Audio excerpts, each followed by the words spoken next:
Assalamualaikum warahmatullahi wabarakatuh, Bapak. Waalaikumsalam warahmatullahi wabarakatuh. Oke, di sini Bapak Munaji, Kepala Sekolah SMA Negeri 1 Paga. Beliaunya saya wawancarai berkaitan dengan pengambilan keputusan. Bapak selama ini, bagaimana Bapak dapat mengidentifikasi kasus-kasus yang merupakan dilema? Sama-sama benar atau dilema individu lawan kelompok, atau dilema jangka pendek lawan jangka panjang, atau dilema kedisiplinan lawan aturan lawan kesetiaan, gitu Pak. Kalau saya membicaki masalah ini, yang perlu saya pertimbangkan adalah yang pertama adalah skala prioritas, Ya, yang kedua dasarnya kebutuhan, ya. yang ketiga bahwa isi kebijakan saya harus bisa mengakomodasi kepentingan banyak orang, Gitu. utamanya kepentingan siswa. Siswa. Kalau saya begitu. Ya. Selama ini bagaimana Bapak menjalankan pengambilan keputusan di sekolah Bapak, terutama untuk kasus-kasus di mana ada dua kepentingan yang sama-sama benar atau sama-sama mengandung nilai kebajikan? Paling tidak saya harus bisa menganalisa dulu ya, apa yang saya butuhkan. Kemudian yang kedua, saya tidak melepaskan atau saya membutuhkan teman-teman waka dan para staf untuk saya ajak berdiskusi untuk memberikan sebuah kebijakan supaya kebijakan itu relatif lebih bijaksana. Oh, gitu deh. Kemudian langkah-langkah atau prosedur seperti apa yang biasa Bapak lakukan selama ini? Itu yang pertama, saya harus menganalisa dulu apa permasalahannya. Yang pertama itu. Kemudian yang kedua, saya mencoba menyusun sebuah kebijakan dan itu nanti akan saya tawarkan, saya ajak diskusi teman-teman, para wakil kepala sekolah dan para staf supaya kebijakan yang saya ambil nanti itu betul-betul mendekati sebuah kebenaran. Terus hal-hal apa saja yang selama ini Bapak anggap efektif dalam pengambilan keputusan pada kasus-kasus yang dilema ini? Ya, ini memang membuat sebuah keputusan, membuat kebijakan, kasus-kasus yang menurut saya sebuah dilema, sama-sama benarnya begitu. Ya. Menurut saya yang paling efektif ya saya melibatkan banyak orang untuk berdiskusi di situ supaya bisa memberikan keputusan yang benar. Ya, ada koordinasi gitu ya Pak ya. Terus kemudian yang merupakan tantangan dalam pengambilan keputusan? Ya, yang menurut saya yang merupakan tantangan dalam pengambilan keputusan yang melibatkan banyak orang itu mesti kadang-kadang terjadi pro dan kontra. Pro dan kontra. Tapi saya tetap berpegang bahwa pendapatnya orang banyak itu lebih baik ketimbang pendapatnya orang sedikit. Apakah Bapak memiliki sebuah tata kala atau jadwal tertentu dalam sebuah penyelesaian kasus dilema? Kalau jadwal secara khusus, saya kira menurut saya tidak diperlukan. Tetapi ketika manakala saya harus membuat jadwal tertentu, ya tetap harus saya buat. Itu dalam kondisi kondisional. Oh gitu. Maksudnya gini, apakah Bapak langsung menyelesaikan di tempat atau memiliki sebuah waktu? Gitu. Ya, kalau saya membutuhkan waktu, tidak segera saya putuskan sendiri secara sendirian. Terus adakah seseorang atau faktor-faktor apa yang selama ini mempermudah atau membantu Bapak dalam pengambilan keputusan dalam kasus-kasus dilema itu? Yang merasa mempermudah adalah bantuan dari teman-teman wakil saya dan para staf, itu yang menyebabkan saya merasa lebih mudah. Terus dari semua hal yang telah disampaikan, pembelajaran apa yang dapat Bapak petik dari pengalaman Bapak mengambil keputusan dilema ini? Ya, pengalaman berharga yang bisa saya petik adalah itu, keputusan agak lambat karena melibatkan banyak orang. Tetapi menurut saya itu lebih benar ketimbang keputusannya cepat, tetapi gerusa-gerusu akhirnya juga mendapatkan keputusan yang kurang benar. Oke. Terima kasih Bapak Munaji. Sukses selalu. Amin. Assalamualaikum warahmatullahi wabarakatuh, Pak Agus. Waalaikumsalam warahmatullahi wabarakatuh. Selaku Kepala Sekolah SMA Jenderal Sudirman Kalipari, saya mau menanyakan beberapa hal tentang pengambilan keputusan.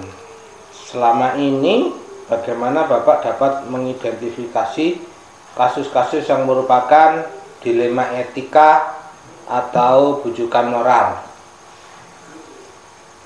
Ya, kadangkala kita di lembaga pendidikan tentang dilema etika ini, maka untuk mengambil keputusannya kita selaku kepala sekolah ini tidak bisa mengambil secara pribadi atau individu, pertama harus melibatkan tim.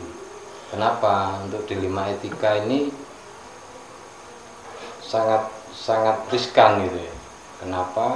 Pernah kasusnya, Pak? Seperti apa? Contoh misalkan di sini yang paling sering anak merokok, kemudian kasus anak hamil. Nah, ini kan juga dilema ya. Dilema ya? Iya, dilema. Maka ini harus melibatkan tim, terutama di guru BK, kemudian kesiswaan, wali kelas, ini harus terlibat. Kemudian langkah-langkah atau prosedur seperti apa yang bisa Bapak lakukan selama ini? Ya, selama ini tadi yang seperti saya katakan awal, jadi saya melibatkan yaitu terutama orang-orang yang berkepentingan di situ seperti guru BK, siswa dan sebagainya.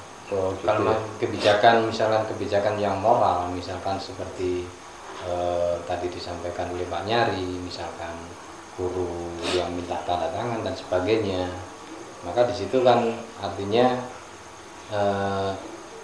sesuai dengan kebijakan saya, kebijakan kepala sekolah gitu kan. Tiba-tiba misalkan guru nggak terlibat, misalkan di situ nggak ada, ini kan juga jadi dilema juga. Jadi teman-teman yang lain gitu kan. Oh, kalau misalkan bapak si A ini kok lebih dipermudah seperti ini. Nah, maka di situ kepala sekolah harus bisa mengambil kebijakan yang benar-benar bijaksana begitu. Ya. Terus hal-hal apa saja yang selama ini merupakan tantangan dalam pengambilan keputusan pada kasus-kasus dilema etika? Merupakan tantangan. Ya, ini kadang-kadang di sekolah sangat dilema ya. Jadi terutama benturan yang nanti dilema etika yang benturannya dengan masyarakat. Ya. Contoh misalkan ya seperti disampaikan tadi ada kasus siswa ya. Secara aturan anak hamil ini tidak boleh dikeluarkan dari sekolah ya, secara aturan. Tapi secara etika, secara kelembagaan ini kan dilema untuk masyarakat. Ya.